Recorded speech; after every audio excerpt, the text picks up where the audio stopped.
Olá, no programa de hoje vamos receber o professor Dr. Manuel Marcondes, da Universidade Estadual do Rio de Janeiro.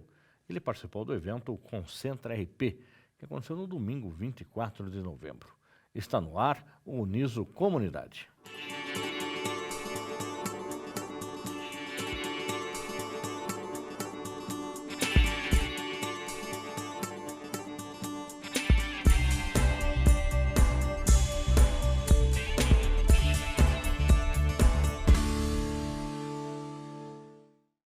O evento Concentra RP foi um encontro de mais de 10 horas destinado aos alunos de Relações Públicas da Uniso, com a proposta de promover uma imersão na área. Contou com profissionais de destaque, entre eles o professor Dr. Manuel Marcondes, que veio da Universidade Estadual do Rio de Janeiro conversar com os alunos. Dr. Manuel Marcondes, muito obrigado pela sua presença. Como de praxe no nosso programa, a gente quer conhecer um pouco mais do nosso entrevistado.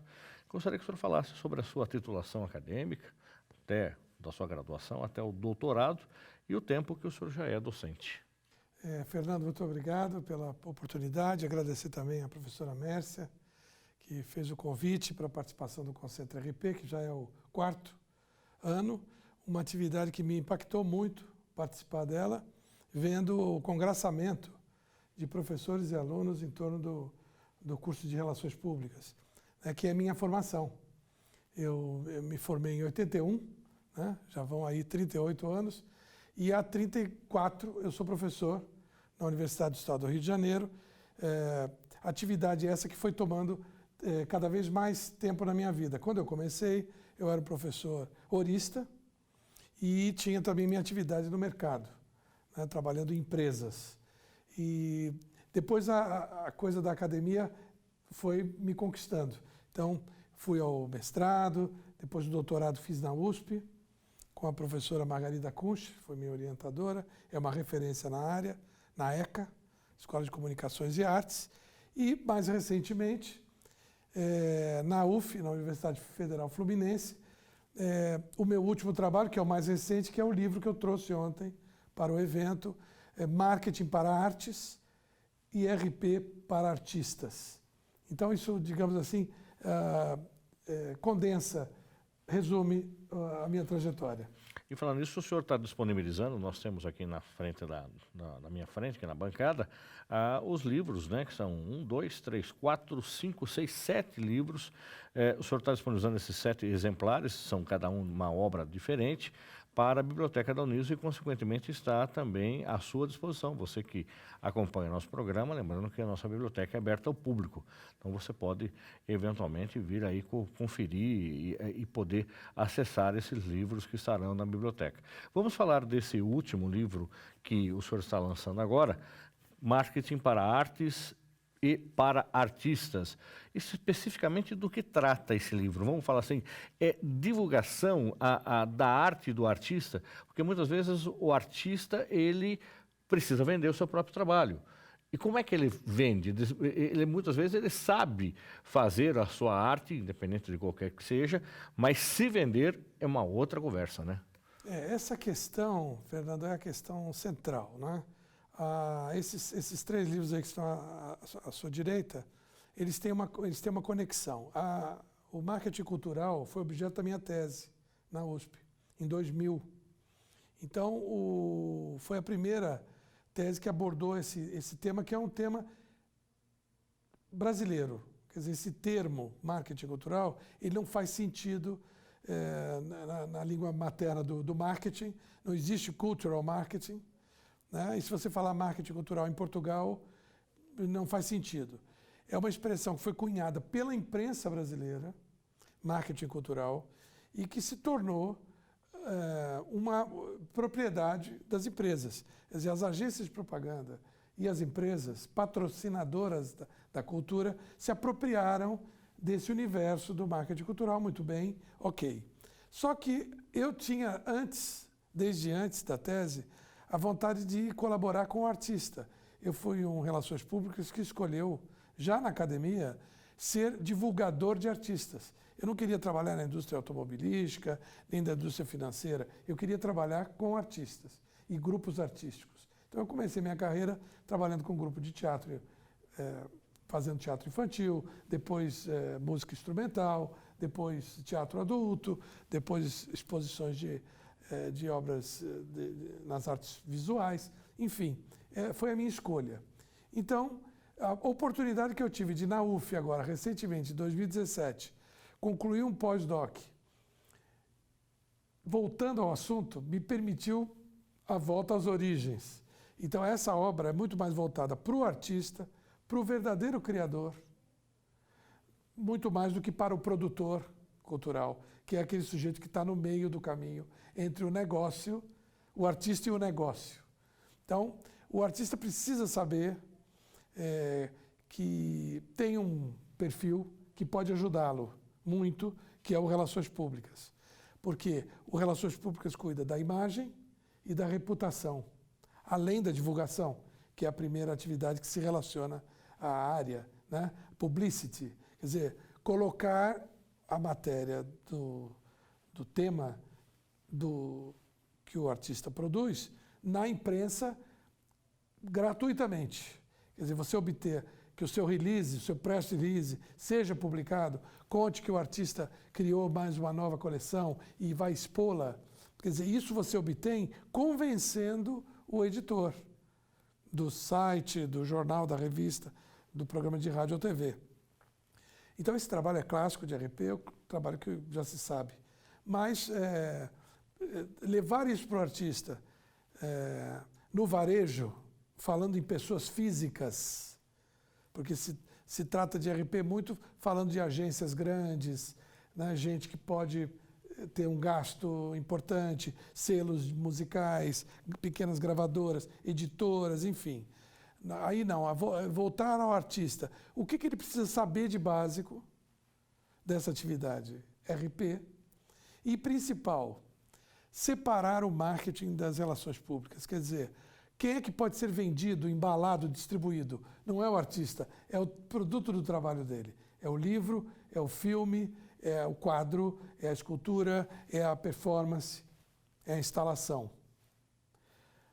Isso pode ser vendido. Isso é objeto de marketing. Agora, o artista, a pessoa do artista, não é objeto de marketing, porque ele não pode ser vendido, embalado e despachado.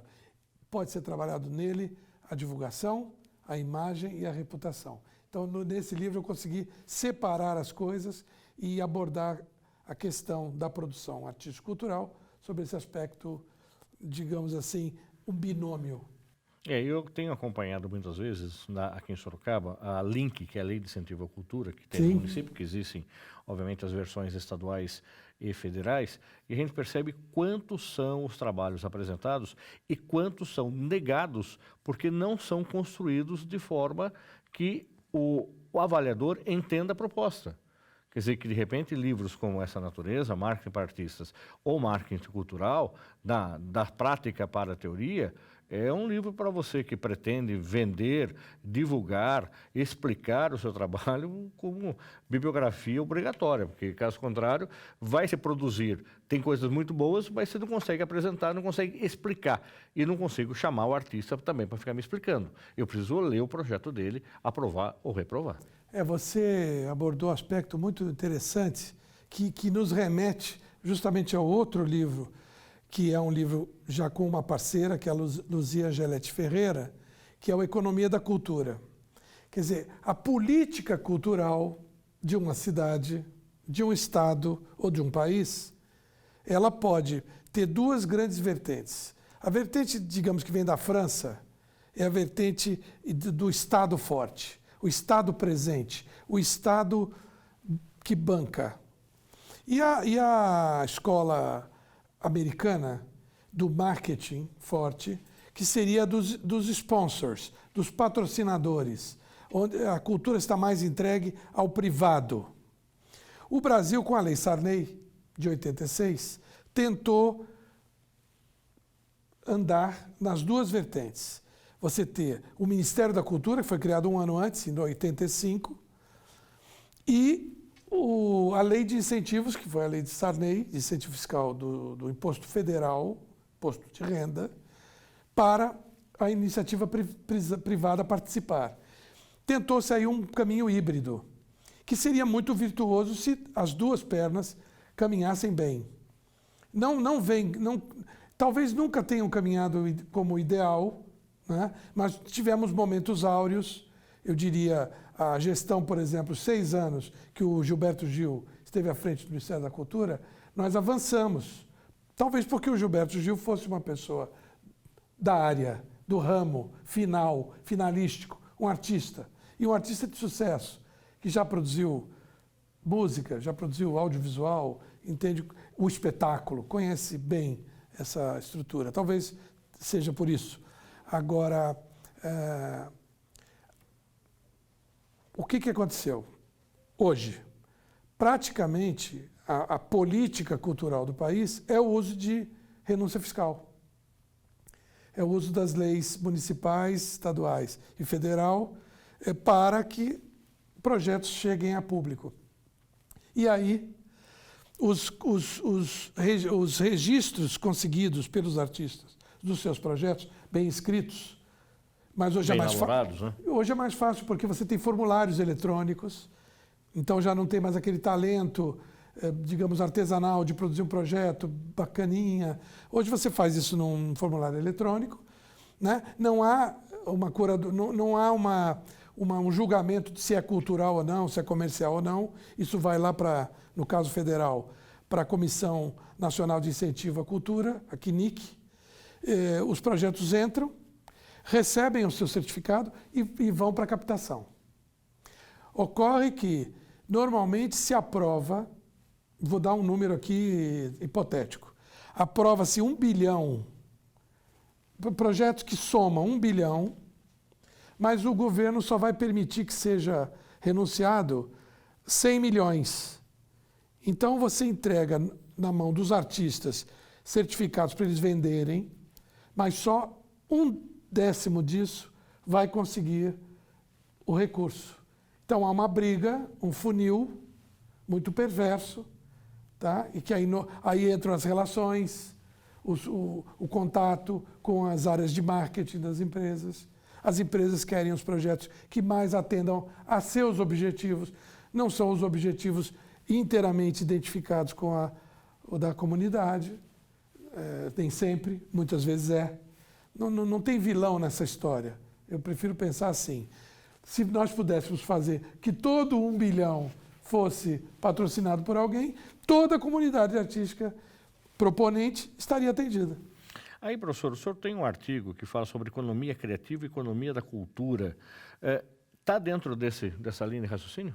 A economia da cultura, digamos assim, ele é a base de tudo, né? Nós fizemos esse volume justamente para propor, né? O subtítulo do livro é uma proposta de leitura, uma proposta de visão do que é uma economia da cultura.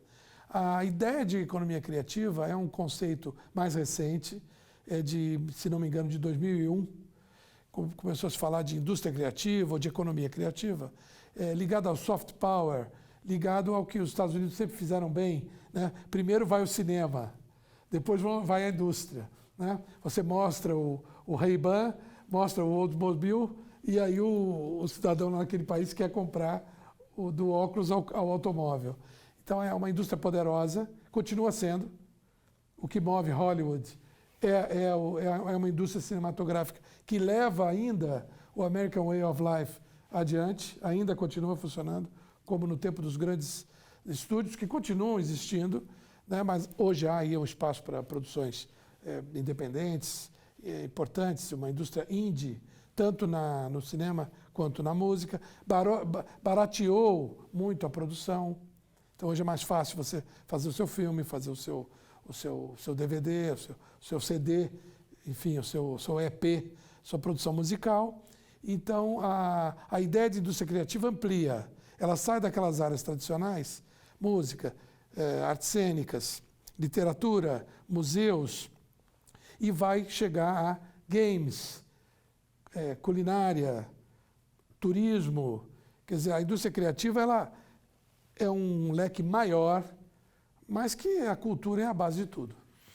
Outra coisa também, professor, que é importante a gente falar, que dentro de uma obra sua, que é a transparência nos negócios. O senhor apresenta uma maneira de mensurar resultado nas organizações. Como é que é feito isso? Como é que eu posso mensurar um resultado dentro dessa linha de raciocínio de que eu estou fazendo cultura? Bom, aí o que acontece, Fernando, é o seguinte, eu tenho aí dois chapéus, e ambos numa personagem de RP. Foi essa minha pesquisa que entrou pelo lado da cultura, porque eu fui produtor cultural durante 10 anos, então havia aí, por isso que o livro chama Das Práticas da Teoria, porque eu fui pegar uma experiência prática, produzindo espetáculos e tudo, para tentar analisar isso academicamente, que foi o objeto da tese. E o meu lado RP, digamos que não entrou para essa vertente, que ficou na vertente das empresas, na vertente do uso de relações públicas pelo meio empresarial, e que evoluiu agora, bem recentemente, para essa ideia de que o relações públicas é o profissional da transparência. Quer dizer, quando a profissão surgiu lá no passado, nos Estados Unidos, nós estamos fazendo 105 anos, em 2 de dezembro de 2019. Então, fazer só um parênteses, lembrando que tem até uma obra que fala sobre isso. Baseado na dissertação de mestrado do Marcelo Fischer, que é meu colega professor e um dos fundadores do Observatório da Comunicação Institucional, que é uma entidade que já está aí no seu 7º ano de vida e que lançou essa obra em conjunto, né, para essa comemoração. Então, as relações públicas, elas surgiram muito numa ideia de contenção e de apresentação de uma realidade empresarial para a imprensa. Então, o Relações Públicas prepara lá o seu press release, que eu já falei antes, prepara o seu material fotográfico, entrega para a imprensa e diz aqui, tem algo para divulgar, uma nova fábrica aqui em Sorocaba, uma nova linha de produtos. Isso funciona até hoje. Desse modo, agências de relações públicas. A primeira foi lá em 1906, nos Estados Unidos, que a gente, no Brasil, começou em 1914, na Light, primeiro departamento de RP. Então, a gente é muito pioneiro nesse campo. Então, isso surgiu assim, e a imprensa agradecia muito esse trabalho, porque isso somava meios à imprensa. A imprensa não consegue cobrir tudo o que acontece. Mas não havia democracia, por exemplo, no surgimento da profissão, em 67. Então, Relações Públicas, ele estava ali postado na porta da empresa para entregar esse material e para por ali. Então, Relações Públicas ficou ligado a uma atividade de contenção da imprensa no nascedouro, coisa que não vale mais há muito tempo. Nós vivemos uma democracia, né? Estamos elegendo presidentes aí há 30 anos, não há nenhum tipo de censura à imprensa, ao trabalho da imprensa, ao trabalho de opinião. Nós estamos aqui conversando com toda a liberdade. Então, a imprensa hoje ela poderia até prescindir do trabalho de relações públicas, porque ela tudo alcança, ficou muito barato fazer uma reportagem, um repórter com um celular faz o trabalho que antigamente era necessário, uma equipe externa com um carro, com uma viatura do jornal, enfim. Tudo uma complicação do passado. Então, relações públicas hoje é um setor que tem que abrir portas e janelas o mais possível e que isso, então, se traduz em transparência. Eu vejo, através das janelas e portas, a realidade da organização. Então, esse é o momento que vivemos. E eu acredito que a RP tem um grande papel, a atividade de RP, os profissionais de RP, a desempenhar nesse aspecto de transparência dos negócios. E qual é a importância do RP e o governo? É um assunto que a gente vai tratar daqui a pouco, após o intervalo. Não saia daí.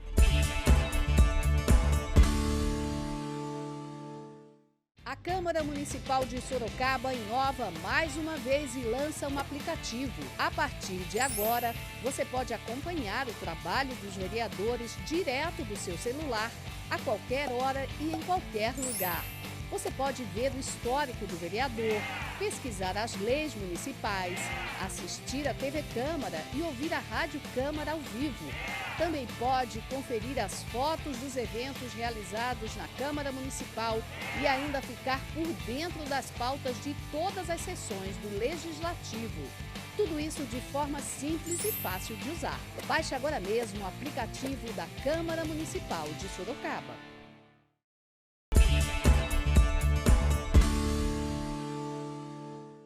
Estamos de volta com o Niso Comunidade. No programa de hoje, estamos conversando com o professor Dr. Manuel Marcondes, ele que é Relações Públicas e trabalha na Universidade Estadual do Rio de Janeiro, professor doutor na universidade. Ele é uma referência na área de RP e participou de um evento de imersão em Sorocaba, o Concentra RP, uma iniciativa do curso de Relações Públicas na universidade. Doutor Marcondes, nós estamos falando sobre esse fato de comunicação e a importância das relações públicas e eu deixei uma pergunta no ar antes do intervalo, o profissional de relações públicas e as autoridades governamentais.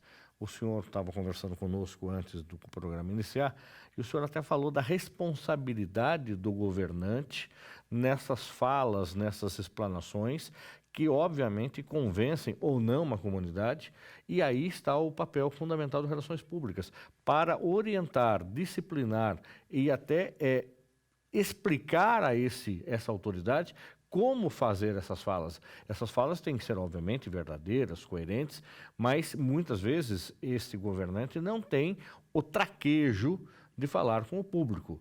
Como é que é o papel do RP numa situação dessa? E mais ainda, será que nós estamos vivendo aí para muitas autoridades a falta desse profissional e, consequentemente, se sai disparando falas de todos os tons, de todos os jeitos e agridem alguns em detrimento de outros?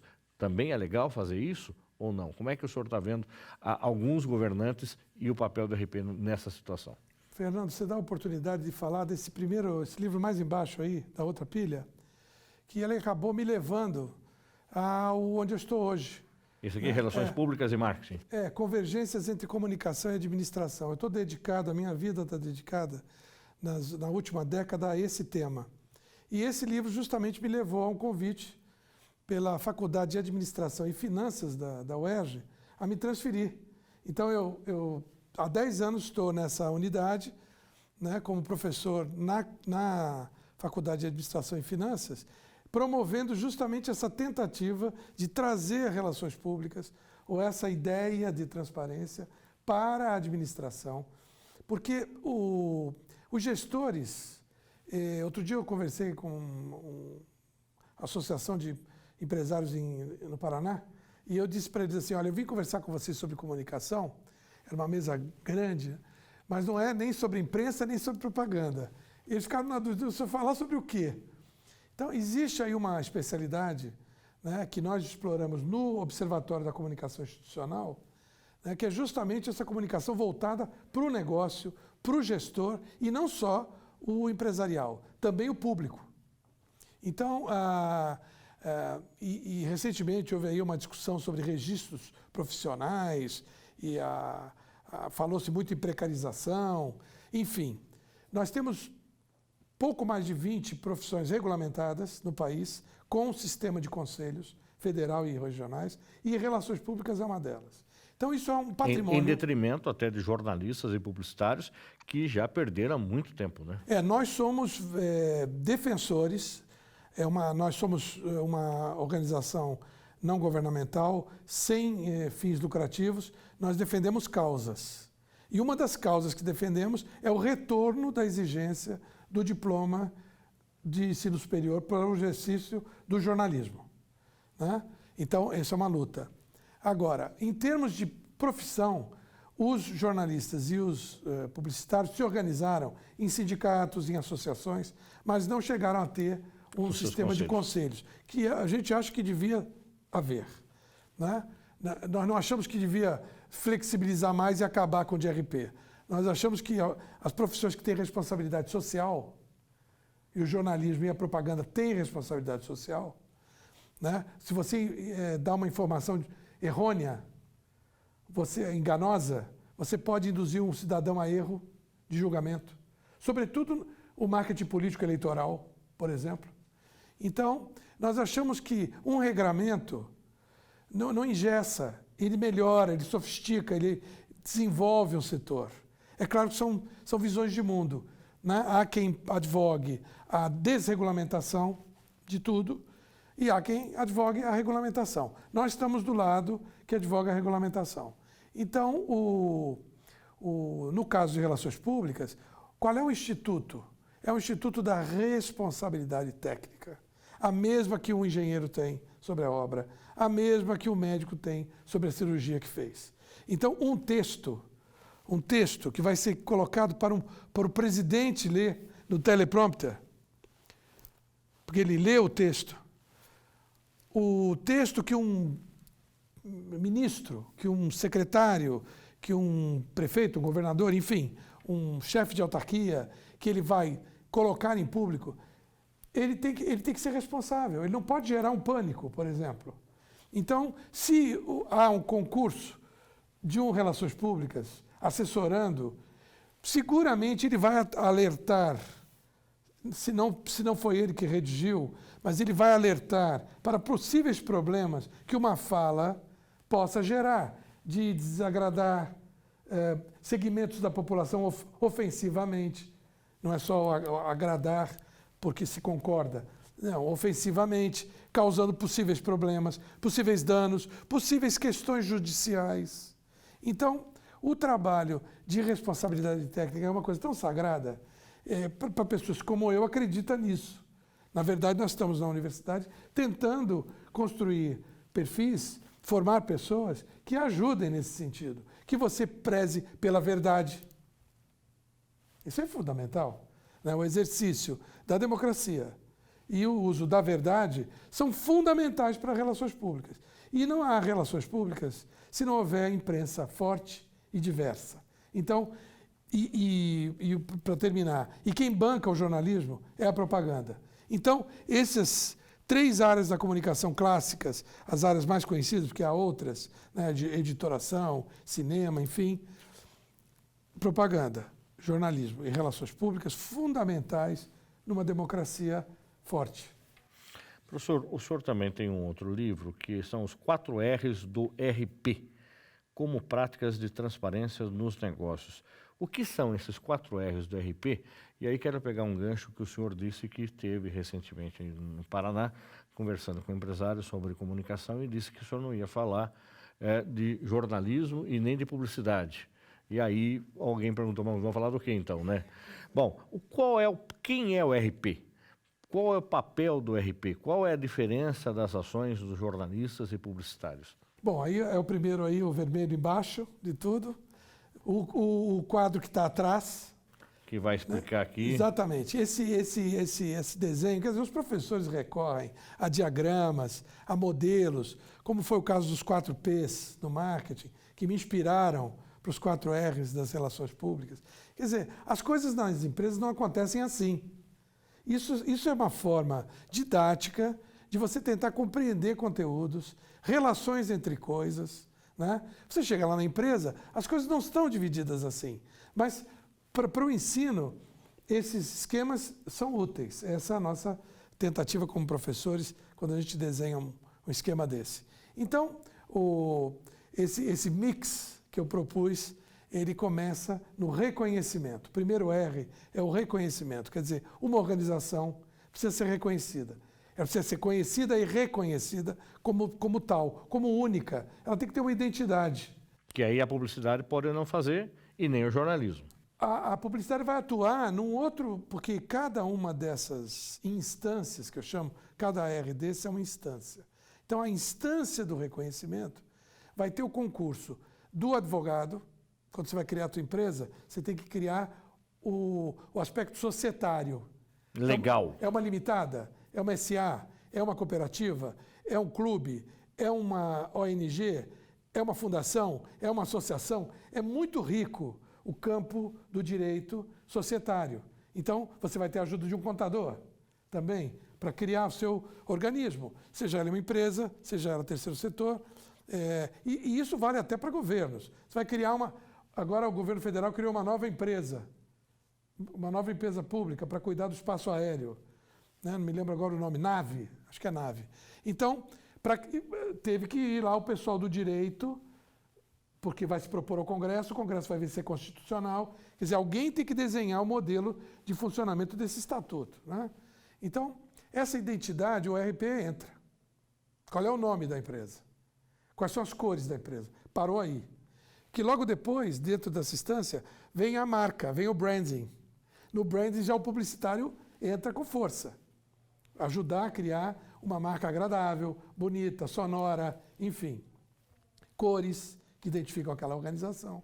Então, quer dizer, dentro do primeiro R, eu chamaria a atenção para a identidade e para a marca. Depois vem o segundo R, que é relacionamento. Então, toda a organização tem que se relacionar. Hoje a gente chama de stakeholders, né, que são os públicos-chave. Né? Com quem é que você se relaciona? Com a comunidade em torno. Bom, primeiro com os seus funcionários. No caso da Uniso, professores, funcionários técnico-administrativos, estudantes. Então, o seu público interno é fundamental. Nada pode ser conhecido lá fora se não passou pelos que compõem a organização. Então, comunicação interna, comunicação com a comunidade circunvizinha, comunicação com a imprensa, com governos, agências de regulação, enfim, muitos relacionamentos. Então, alguém tem que cuidar disso. O RP está no próprio nome da profissão, relações públicas. Então, eu diria que é bastante compreensível. A terceira instância é a relevância.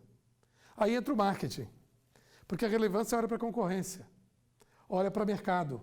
Quem é você em relação aos seus concorrentes? Tem uma planície aqui. Quem é que se destaca? Quem é que tem relevo? Então, a relevância são aspectos mercadológicos, sua presença no mercado. Então, aí entra patrocínios, eventos, que são disciplinas de RP típicas. E a quarta instância é a reputação. Tem muita gente que acha que relações públicas, o coração é isto, né? Cuidar da reputação desde o seu nascedouro, que a reputação de uma loja começa no dia que abre. Se naquele dia você causa lá um incidente de preconceito... Você já chutou o cachorro que estava na porta, na hora que foi abrir a porta da loja, já pronto. Alguém já fotografou, já complicou. Então, a reputação tem que cuidar desde o início e para o resto da vida. E a reputação é difícil de construir e fácil de destruir. Se destrói em minutos, segundos hoje, com uma notícia, mesmo falsa, pode destruir uma reputação. O público, ele não está preso à verdade de um determinado enunciado. Se ele chega, inclusive, por uma fonte que a pessoa dá fé, aquilo é verdade. Pode não ter acontecido aquele incidente. Foi uma leitura, é uma opinião, que é o problema da opinião misturada com a notícia, que está um pouquinho na origem das fake news. Quer dizer, você põe um pouco de opinião ali, já não é notícia, já não é o fato, é uma versão. Então, essas questões são típicas do nosso campo, da comunicação, elas não são do domínio público, da grande massa da população. Ela hoje está acostumada ainda a ver um jornal ensanduichado entre duas novelas. Então, isso mistura vida real com personagem, com atores, tem jornalista na novela, tem ator no noticiário. Então, por isso que a educação, aí vem a nossa quinta causa no Observatório, que é a educomunicação para a cidadania. Quer dizer, você educar para a mídia. As pessoas precisam aprender a ler a mídia o melhor possível, todos nós, né? E a mídia está cada vez mais diversa, porque hoje a internet se incorporou à mídia, a televisão foi para a mídia, o rádio foi para a mídia, para a internet, perdão.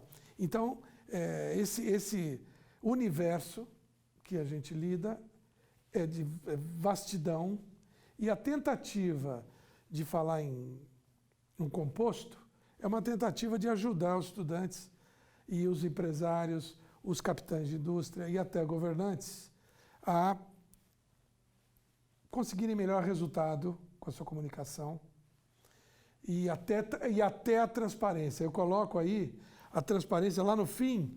Quer dizer, se você exerce todos esses 4 R's, esse mix virtuoso, Com todos, cada R tem 2 estratégias e 4 táticas. Então são 24 disciplinas. Se forem todas elas muito bem feitas e azeitadas e integradas, no final você é transparente, porque não, é resultado de um trabalho. Não é uma coisa muito fácil de fazer. É resultado de muito esforço. Professor, quem quiser ter acesso a essas obras, como é que faz? Estão nas livrarias, elas são vendidas online, o nome da editora, como é que a gente pode divulgar? Bom, tem 2 editoras aí envolvidas, né? Conceito Editorial, do Rio de Janeiro, e a Ciência Moderna também lá. E esses livros, inclusive, da Ciência Moderna, estão em formato e-book também. Hoje nós sofremos um grande problema na questão do livro físico, né? Há uma crise no mercado editorial, as grandes cadeias de livros têm sofrido, as distribuidoras também, as editoras estão se ressentindo. Então, ambos os casos você pode entrar no portal, no site das editoras.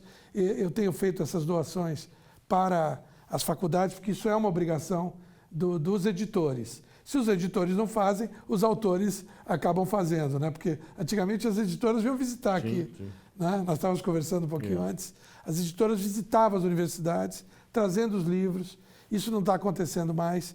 O livro fica a cargo um pouco do autor, promovê-lo e até levá-lo aonde o público está. Professor, quem quiser conversar com o senhor até mencionou algumas vezes aí o observatório. Qual é o endereço do observatório e também um contato para que a gente possa disponibilizar para o público que está nos acompanhando? O observatório é um portal, ele tem lá o seu próprio e-mail, tem as redes sociais, é o Observatório da Comunicação, sem cedilha, sem acento, .org.br, é o endereço. Não sei se é o caso do meu e-mail. Pois não, é mais fácil até. Marcondes Neto, né, um T só, tudo junto, @yahoo.com. É o meu e-mail há muito tempo e tudo que eu recebo eu respondo com muita alegria, porque o trabalho de um professor é dar curso a essas informações que ele recolhe. Você recebe e você tem que passar adiante. Tá certo. Professor Dr. Marcondes, muito obrigado pela sua presença no nosso programa. Agradecemos também o senhor estar lá com os nossos alunos de Relações Públicas no Concentra, que com certeza foi um sucesso. E esperamos aí poder divulgar as outras obras do senhor, assim que tiver, manda para a gente que a gente divulga aqui no programa. Olha, Fernando, muito obrigado, muito gentil a minha recepção aqui. E o Uniso Comunidade, espero que chegue aí a mais pessoas. Eu sou paulista, sou bairrista e fico muito feliz com o trabalho que vocês fazem aqui. Universidades comunitárias, dá para contar nos dedos das mãos quantas existem. É um modelo muito bacana e sempre que eu puder estarei aqui. Tá certo, eu que agradeço. O Uniso Comunidade fica por aqui. Nos siga nas redes sociais. Obrigado pela sua audiência e até o próximo programa. Até lá!